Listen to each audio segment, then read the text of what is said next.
Good morning. Hi, I'm the Reverend Dr. Laura Kim Jordan. Welcome to our sunrise birding for lifetime together. Today is October 30th.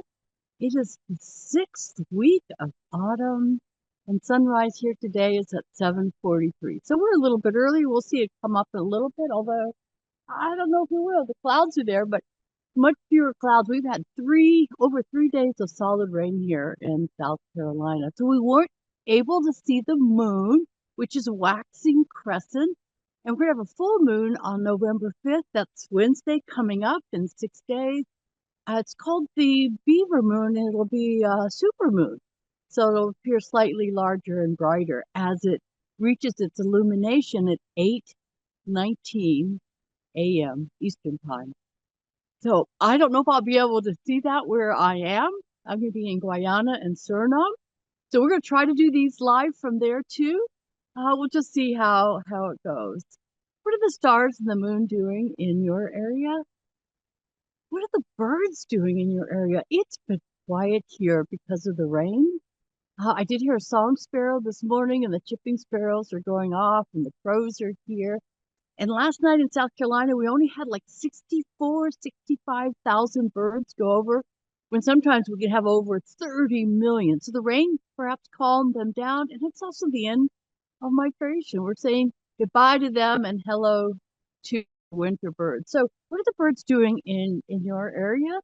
Just go ahead and put it in the comments, and we'll talk about it. And interrupt me if you see something. I'll also interrupt myself. So we are coming up for our reading today. We're going to honor All Hallows Eve, or Halloween, as it's known. It's also, we're coming into the Dias de los Muertos, celebrated heavily in Mexico on November 1st and 2nd. And it's also All Saints Day and All Souls Day on November 1st and 2nd. So in the spirit of remembering our dead, and in celebrating our lives and their lives. This reading today comes from The Thin Red Line. It's a movie that came out in 1998, and it's a U.S. soldier in the Pacific, musing about death and beauty. And the movie's heavy with bird metaphors. And at one point, there's a baby parrot that gets bombed out of a nest and is on the ground struggling. And the hero, Private Train, says, "One man looks at a dying bird and sees nothing but unanswered pain. That death has the final answer, that death is laughing at them. Another man, woman, looks at that same bird and feels the glory, feels the light smiling through it." Okay, so what does that reading mean to you? Let's talk about the grief of death. The disappearance of bird species all over the world is something to grieve and to mourn communally. There's no getting past that. And myself, as a parrot veterinarian and conservationist, I have seen so much loss. It feels like getting kicked in the gut hearing every day about birds that have died. And this has been happening for nearly 4 decades. I know what it's like to hold a dying bird in our hands. This bird I'm going to show you died decades ago, but it's been preserved. It's a female starling, European starling, and I bring her on our bird walk to remind us that even in death, we can see the beauty of this bird. Beauty never dies. It is always with us. And so even though the tragic is always with us, the beauty, it existed, it lives. So yes, we experience the disappearance of birds, and most days I'm pretty sad about that. So we must mourn, but we can also remember the beauty. There's more than just one story of death going on. Beauty existed. It is the joyful love in our heart to see the beauty and to love life and those who pass. Yes, we need to look at the birds' unanswered pain. But if we can, on any given day, feel the glory, feel the smile, because that's also going on in a bird's life. Now, this isn't easy. I most days struggle with thinking of the unanswered pain, but that too is part of the beautiful whole. It is a perfection. And over my years of being with birds in conservation, it has the beauty and my respect and my admiration for life around me, including humans, just continues to grow and gives me the resilience that I need. And trying to accept that the tragedy and loss is part of this perfection. But this perfection doesn't mean that I retreat from doing all I can to care for those in this world. So our science note for this morning, after we do the reading and a little reflection, well, what is the science on mourning? What's going on there? Well, there's lots of instances of birds mourning. In my own case, I know when I work with birds in captivity, if a mate dies, they'll quit eating. They get it looks like depression. Their activity goes down. In wild macaws, when their baby birds have been poached, taken illegal to be sold into the pet trade, uh, they have a different kind of call. They will go into the nest and they will call and they look and they'll go sit in the nest looking for their chicks. And some people say that they've seen ospreys do the same thing. And then the famous examples are the crows and the magpies and the ravens, who will, when a flock mate has died, they will often gather around, sometimes even bring twigs and pieces of grass to lay around the bird and give calls, plaintive calls. They say that um, that the expression of grief or teaching each other to be afraid of that thing over there, that species over there that killed the bird. Scrub jays call out to each other and gather around as well. And finches, they've been noted in captivity to sit and lie down next to their mate.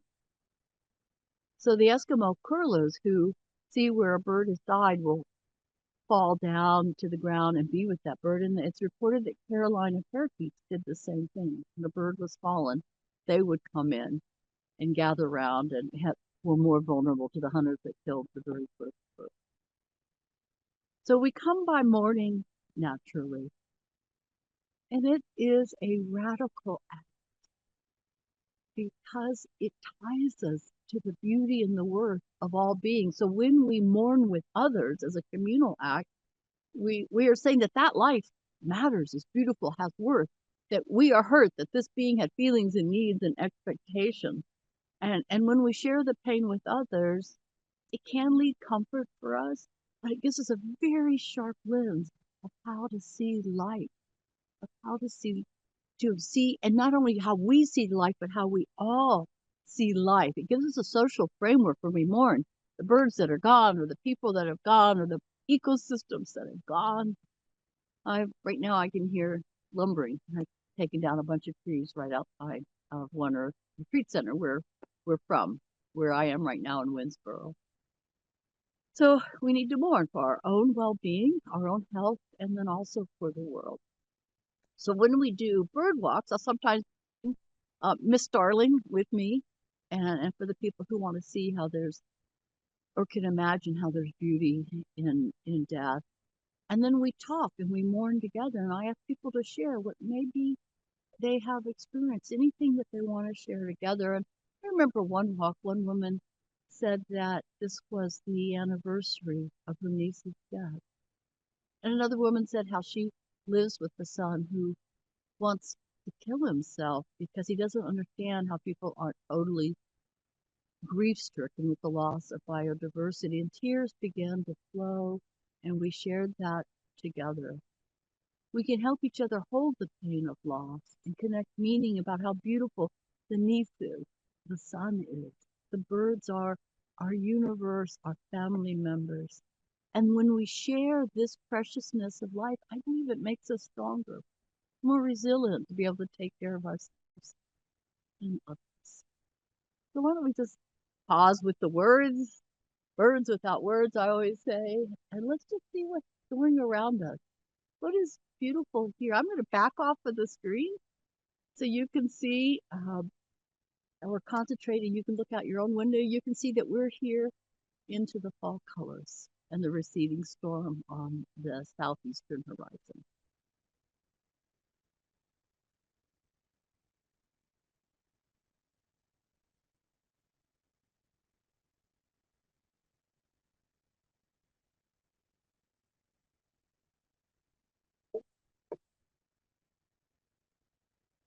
Okay, I'm just too excited. That was a pileated woodpecker over there. What is more beautiful than that? I just did a blog, posted it 2 days ago about a phrase we use in Paraguay. What is more beautiful than that? As a way to explain the awe and the beauty, to balance the loss, constantly pointing out what is beautiful. So, one practice we could do right now, I invite you to, is to name one thing of beauty. Well, how about that sunrise over my shoulder? The pink coming through the storm cloud. What about that red maple in the background? What about that pileated woodpecker? What do you see that is beautiful today? And then, if you're willing, name one thing of beauty that you have lost or are losing. If you feel like you would like to ponder that, a bird, an animal companion, your youth, your health, and know that what you mourn, that you have lost and losing, is a beautiful thing, your relationship, your care, that this ever exists.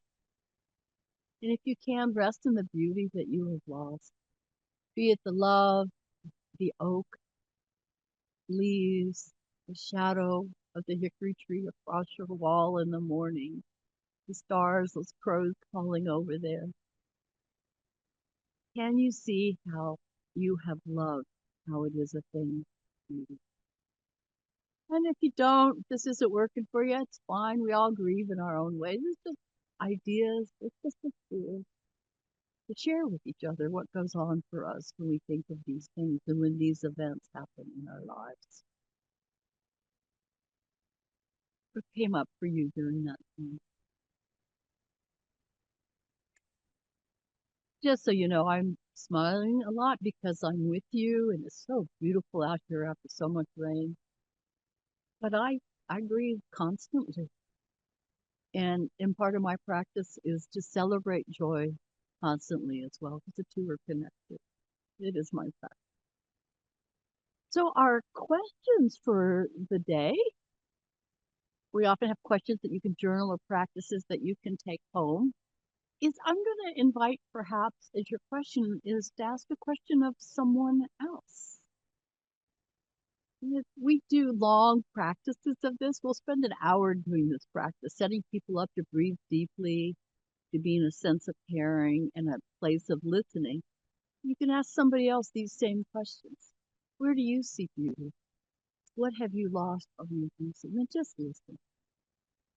And when they're done, ask if there's anything they would ask of you. And then perhaps suggest what feelings and needs might come up for you. Connection, help, flourishing of other beings. And then ask them the second question if they'd be willing to listen to you as you share the same. Let us make grieving a communal practice. Let us make mourning a way to see the reality and be embraced by it so that we can embrace the reality in turn. Oh, look at that sun. Are we going to be able to see it over there? Oh, do you see that? There's our sun. I haven't seen the sun for, since Sunday. That was just great. The sun is swinging more to the south. This is wonderful. I think by the solstice, by December 21st, when we do this, you'll actually see the sunrise almost directly behind me as it swings to the south. This is just lovely. So our time is at an end. Please come back. Be part of our Birding for Life practice here, sunrise. When I get back from Guyana and Suriname, it's going to be an hour earlier because we lose our daylight savings time here. I hope to see you in Suriname and in Guyana next month in November. Check the meetup group. Check the Birding for Life meetup group and also on our Facebook for One Earth Conservation just to see what times we're able to do. It'll be probably spur of the moment. Let's spend time mourning as we have today, because it claims our hearts. So it can help others claim their rightful place on the earth, be it birds or best friends, so that we can see their beauty and take care of their beauty and the beauty of this earth.